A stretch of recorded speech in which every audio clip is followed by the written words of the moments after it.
Hello everybody, welcome back to the Reset Info channel. In today's video, I'll show you how to easily set a navigation on your MG car.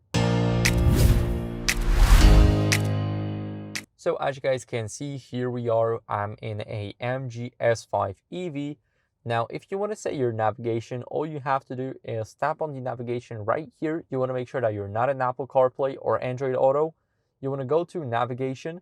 And here, as you guys can see, we need to grant permission to navigation app. So we're going to go to settings. Now in these settings, as you guys can see, we have to select map. And now whenever we enable the navigation, it is loading it. And after loading the navigation, we should see our location. Of course, it might be a bit laggy because there's a lot of streets for me.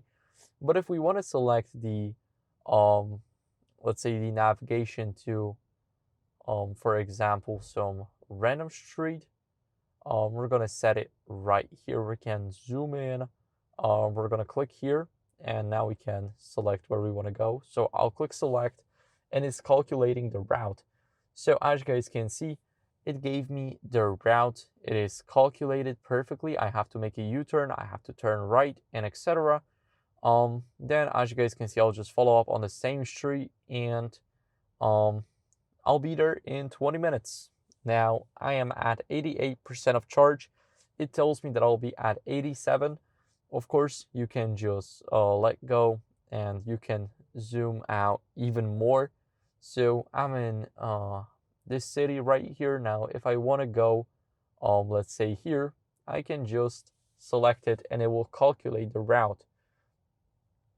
So as you guys can see, here it'll be 301 kilometers. I'll be at 12%. You can add some charging stations, and as you guys can see, it is looking for them. It gives me the best way to charge the car right here, and we can just click on start, and we will be on our way. So that's how you guys can do it. Thank you for watching. If you enjoyed this video, then make sure to leave a like, subscription, and a comment, and I'll see you in the next one. Bye.